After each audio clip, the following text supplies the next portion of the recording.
Boa noite, gente. Boa noite a todos, boa noite a todas. Estamos hoje mais uma vez juntos para falarmos de Jesus, para falarmos do Espiritismo. Quando a gente fala,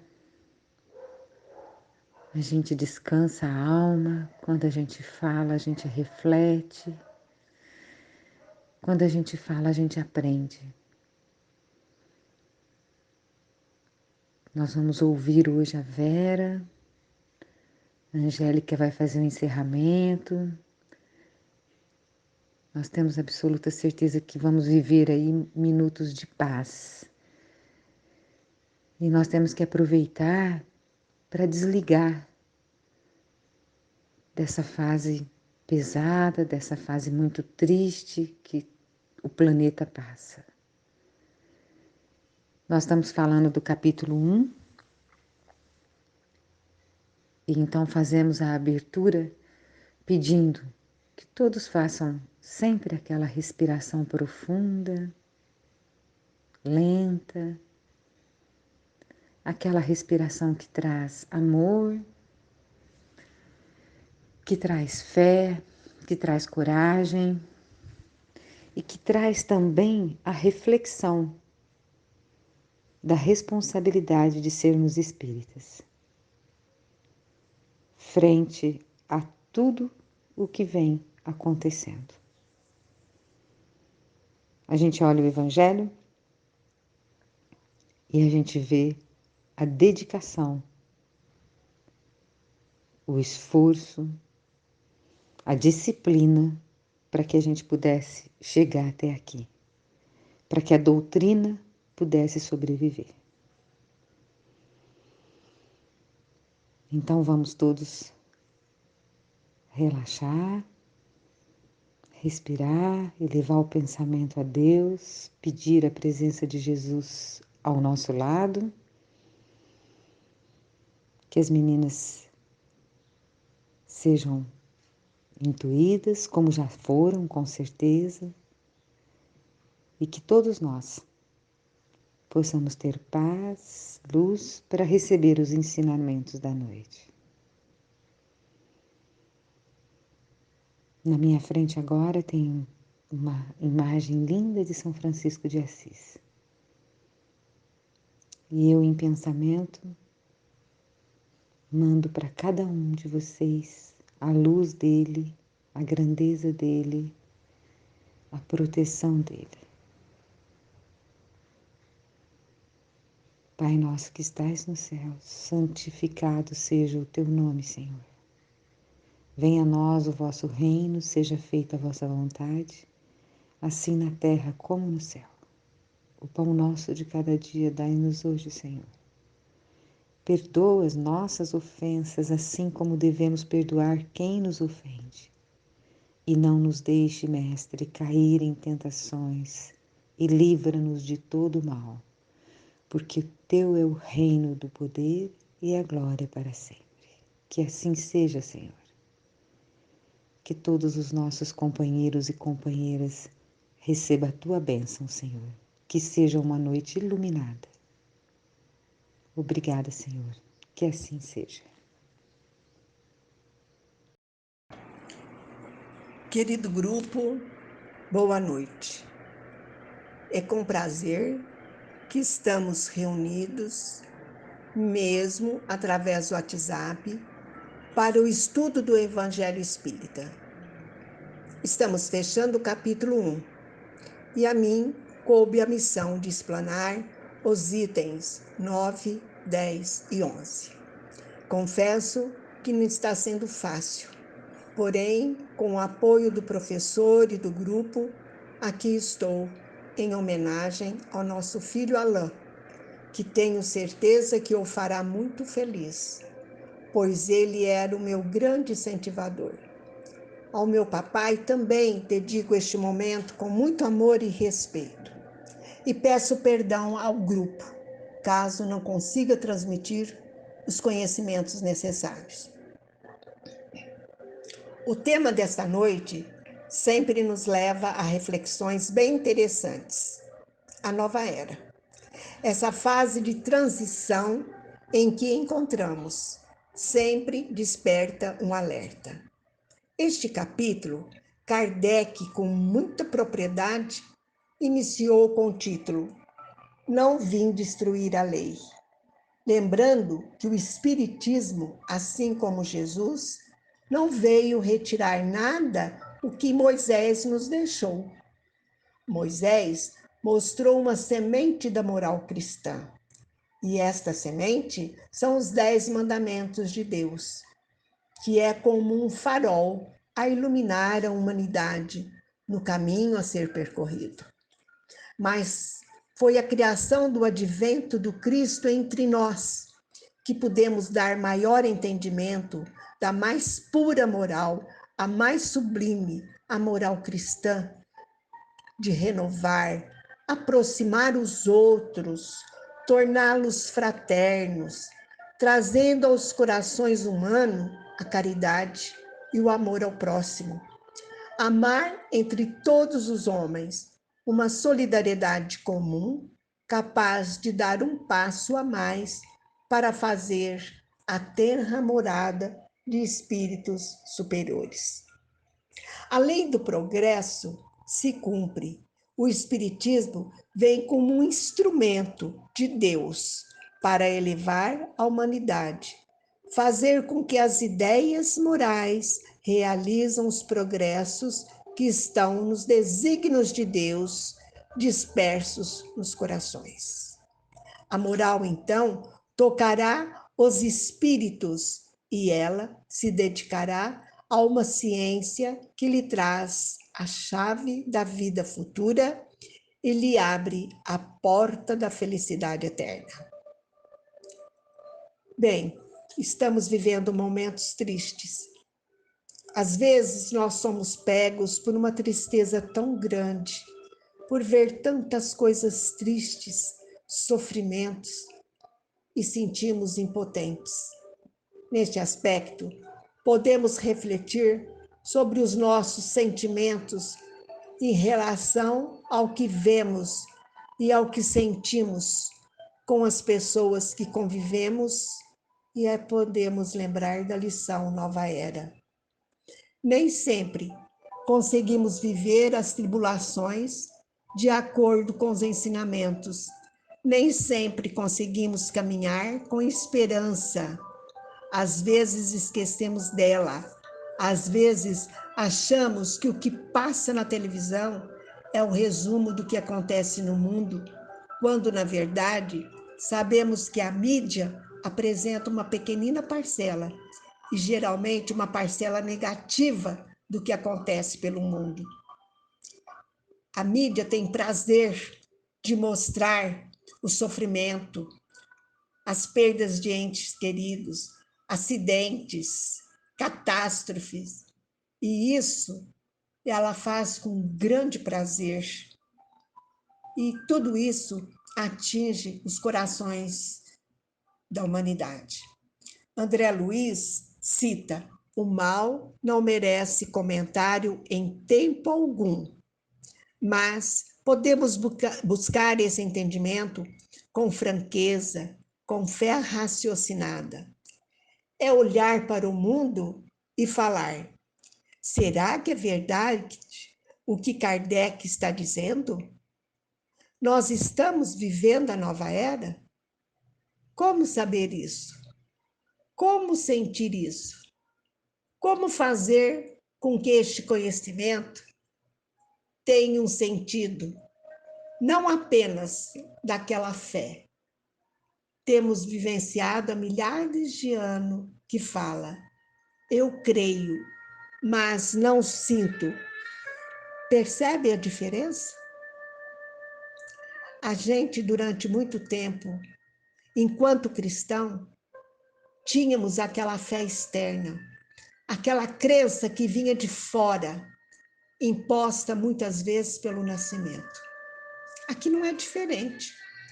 Aqui o convite é para raciocinar, refletir, buscar E aí podemos lembrar do que Jesus disse: buscai e achareis. Na nova era, os homens lutam contra a miséria moral. E daí precisamos parar de buscar esta nova era fora e finalmente encontrar dentro de nós, porque o mundo renovado, o mundo regenerado começa em nosso mundo íntimo e daí tudo se transforma. Aquelas coisas que a gente olha e acha que é uma catástrofe, doenças, desastre, etc., nada mais é que oportunidades de reflexão, de um reajuste, de retomada de um caminho certo. Bem, pessoal, diante do que foi citado, sofrimentos, catástrofe, doenças, dizem respeito à transição que a humanidade está passando rumo à regeneração. Allan Kardec nos explica que temos a escala dos mundos conforme a progressão que seus habitantes vão estabelecendo. Primeiro patamar, mundo primitivo. Segundo patamar, provas e expiação, que é o mundo que vivemos. A dor e o mal ainda predominam. Terceiro patamar será de regeneração. Ainda existe dores, mas o bem já supera o mal. O importante para nós é compreendermos como o Espiritismo via esta questão. É chegado o momento, o tempo, de analisarmos que alguns espíritos não encontram mais tanta receptividade com sua conduta neste mundo. São irmãos se sentindo agredidos em acompanhar os crimes absurdos que vimos todos os dias na mídia. Outros irmãos se sentem constrangidos com tamanho amor, manifestação de caridade, solidariedade e perdão.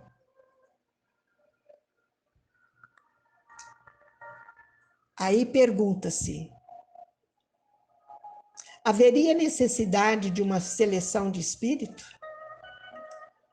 Será que todos os espíritos que hoje estão entre nós queriam acompanhar estas mudanças e passar a pertencer a outro grau de evolução?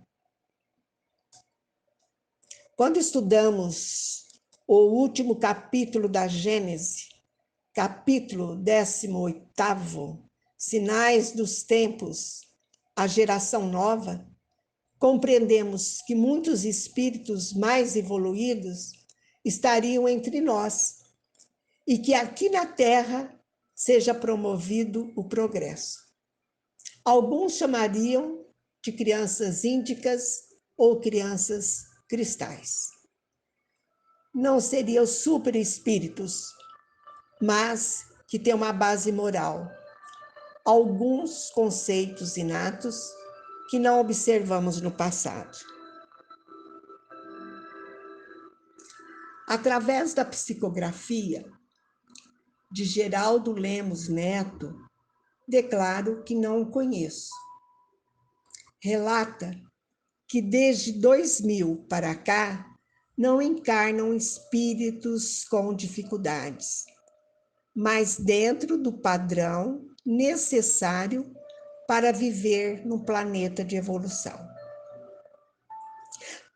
Para que isso acontecesse através de estudo, foi necessário que todos os espíritos ligados ao órgão terrestre tivessem uma última chance. Daí explica a vinda de alguns espíritos encarnados em nossa história recente, de alta capacidade intelectual e baixa capacidade moral. São os considerados os mais perigosos. Têm o poder, mas não sabem o que fazer deste poder, a não ser reverter para suas necessidades egoísticas e materiais. Coloquemos em Deus a confiança, como diz Paulo de Tarso. Tudo coopera para o bem daqueles que amam a Deus, que procuram ser bons. Nós temos a oportunidade de abraçar este mundo interior de paz, alegria, de esperança continuamente. A cada dia podemos optar por ele. Ele não é apenas uma fé, uma crença, mas uma decisão, uma fé raciocinada. Eu vou olhar para o mundo, vou buscar novo olhar. Eu vou buscar um olhar mais caridoso para as pessoas que me cercam. E esta nova era vai começar em mim, em minha casa, em minha cidade. E essa luz, esse farol, como foi dito no início, irá iluminar os caminhos. Veremos então essa força moral de resistir. É tempo de resistência. É tempo de acreditarmos neste mundo novo e trabalharmos por ele. Como conclusão desse item, aproveitando o vídeo Domingos de Ramos, uma visão para o momento atual, que a Fabiana encaminhou ao grupo, é o seguinte: precisamos pensar, diante da crise, nesses momentos tenebrosos, em que o vírus da Covid nos visita, para pensarmos que tipo de expectativas estamos nutrindo e se essas mensagens se coincidem com a mensagem que Jesus veio à época nos oferecer. Naquele dia em que ele entrou triunfante na cidade de Jerusalém, e pelo qual, com certeza, lá estávamos, e que deveria ecoar até hoje em nossos corações as mensagens que ele deixou naquele dia. O Cristo foi o iniciador da moral mais pura, mais sublime, a moral evangélica cristã, que deve renovar o mundo, aproximar os homens e torná-los irmãos, que deve fazer jorrar de todos os corações humanos a caridade e o amor ao próximo.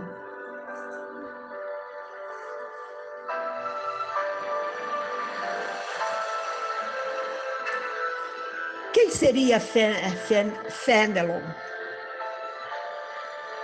É um dos espíritos da codificação espírita, pertencente à equipe do Espírito da Verdade, que se comunicou com Allan Kardec para que ele pudesse trazer o espiritismo à humanidade terrena, no século XIX. Fenelon é o nome literário de Francisco de Salignac de La Motte, nascido no castelo de Fenelon, em Perigord, a 6 de agosto de 1651. Ai, meu Deus. Foi escritor francês, ordenou-se sacerdote em 1675 e passou a dirigir uma instituição que tinha por objetivo reeducar as jovens protestantes convertidas ao catolicismo. Com 44 anos, tornou-se arcebispo de Cambrai. Fenelon aparece nos livros básicos da doutrina espírita em vários momentos. Assina os prolegômenos de O Livro dos Espíritos e a pergunta número 917, onde considera o egoísmo como a mais difícil das imperfeições humanas de se esperar. Fenelon nos alerta: cristão, retornai ao Mestre que quer vos salvar. Tudo é fácil àquele que crê e que ama. O amor enche-o de uma alegria inefável. Sim, meus filhos, o mundo está abalado. Os bons espíritos vô-lo dizem bastante. Curvai-vos sob o sopro percussor da tempestade, a fim de não serdes derrubado. Com relação ao que estamos passando com esta pandemia, enquanto a humanidade não modificar, esta pandemia não irá acabar. Ela aumenta cada vez mais, talvez pelas nossas próprias atitudes. Esta pandemia não é de ordem divina, é criação nossa. Qual seria a nossa responsabilidade sobre esta pandemia? Primeiro, pensar no próximo, amá-lo, respeitá-lo. Fazer a eles o que gostaríamos que fizessem a nós. Tirar de dentro dos nossos corações as mazelas que destroem a nossa alma, que seria o ódio, a ambição e o egoísmo. Posteriormente, cumprir com responsabilidade as determinações das autoridades da saúde.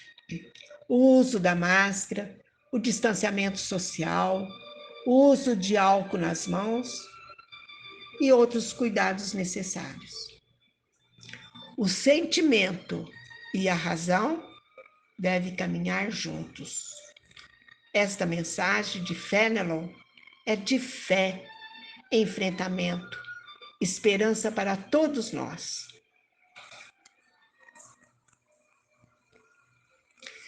Como é gostoso falar sobre Santo Agostinho. Eu ficaria horas e horas falando sobre ele. Mas não temos tempo. Mas sugiro que vocês pesquisem sobre ele. Quando Erasto, o espírito de Skol, nos vem falar sobre o espírito de Santo Agostinho, surpreendemos de ver sua tarefa aqui na Terra. Só para que tenhamos um pouco do seu pensamento, uma frase dele. O orgulho é a fonte de todas as fraquezas, porque é a fonte de todos os vícios. Como Fenelon responde à pergunta 917 do Livro dos Espíritos. Seu pai era pagão e sua mãe, Mônica, cristã, depois Santa Mônica. Santo Agostinho, sempre questionando a razão, não a fé cega, não a fé acomodadíssima, aquela fé que espera de fora para dentro. Ele nos fala da transformação. Sim, eu posso ajudar uma pessoa, mas a atitude é desta pessoa para que aconteça a sua transformação. Nós devemos respeitar o seu livre-arbítrio. Nós não podemos forçá-la a mudar. Ela tem que querer mudar. Nós podemos ajudar, como eu falei, mas depende dela, exclusivamente desta pessoa. Na leitura desse item 11, fala-se sobre o encontro de Santo Agostinho consigo mesmo, na estrada própria, estrada de Damasco. Ouviu a voz santa lhe aclamar: Saulo, Saulo, por que me persegues? Ele exclamou: meu Deus, perdoai-me, eu creio, eu sou cristão. semelhante a Paulo de Tarso. Por isso, essa analogia, ele se pergunta em seu íntimo. Aliás, é o que temos que perguntar a nós mesmos. Se, como cristão, minhas atitudes condizem com as atitudes do Cristo? Isto é ter um caráter cristão. Ele se questionava a si próprio. Depois disto, tornou-se um dos mais firmes sustentáculos do Evangelho. Depois que perdeu sua mãe, afirmava: estou certo que minha mãe voltará a me visitar e me dará conselhos, revelando-me o que me espera na vida futura.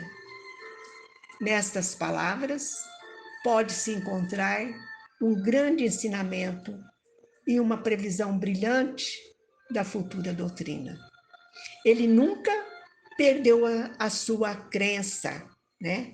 Ele nunca perdeu a sua reta, mas ele afirmava que ele tinha certeza que a mãe dele voltaria para aconselhá-lo. Então, neste pensamento, ele preveu a brilhante doutrina futura. Sem renegar sua fé, fazer-se o propagador do Espiritismo, porque nele vê o cumprimento das suas coisas preditas.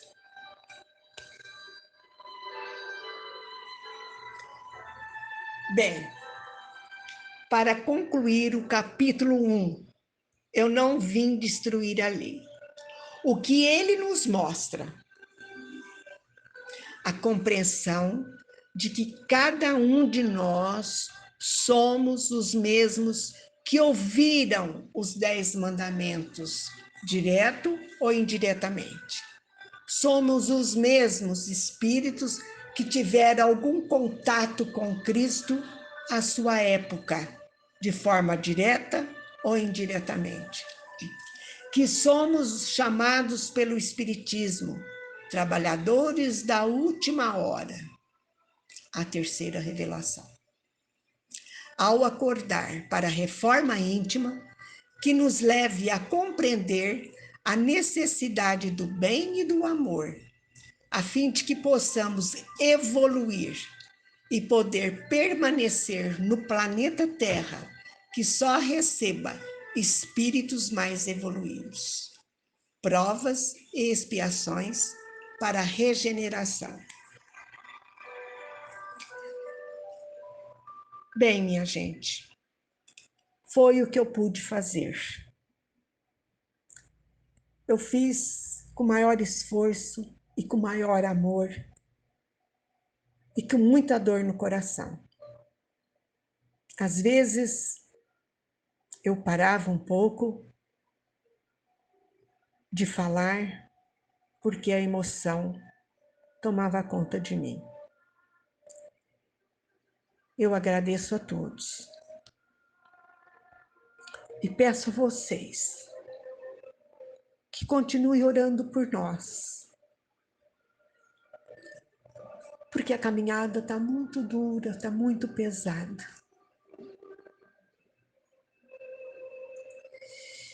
Eu espero e tenho certeza que Deus está conosco. Mas eu digo a vocês que o Alain faz muita falta.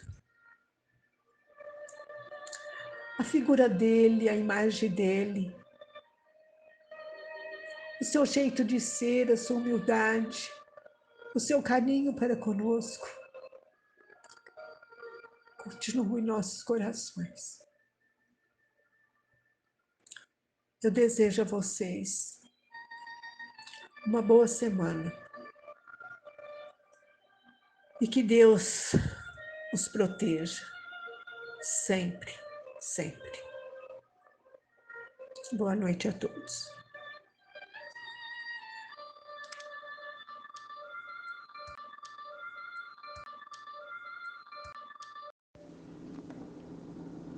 Boa noite, amigos. Vamos agradecer a Deus, a Jesus e os espíritos de luzes que estiveram o tempo todo com as pessoas que estudaram e agora falaram tanta coisa bonita, proveitosa, que se nós, os seres humanos, dessemos mais valor e agíssemos mais por conta do espírito e não das coisas materiais, o mundo estaria bem melhor. E com certeza nós não precisaríamos estar passando por tudo isso que nós estamos passando agora. Que Deus tenha misericórdia, misericórdia do mundo inteiro e nos dê força para passar pelos problemas. Boa noite a todos e agora vamos rezar o Pai Nosso. Pai nosso que estás nos céus, santificado seja o teu santo nome. Venha a nós o vosso reino, seja feita a vossa vontade, assim na terra como no céu. Pão nosso de cada dia nos dai hoje, perdoai as nossas ofensas, assim como nós perdoamos a quem nos tem ofendido. E não nos deixeis cair em tentação, mas livra-nos do mal, pois teu é o reino, o poder e a glória para todos sempre. Que assim seja.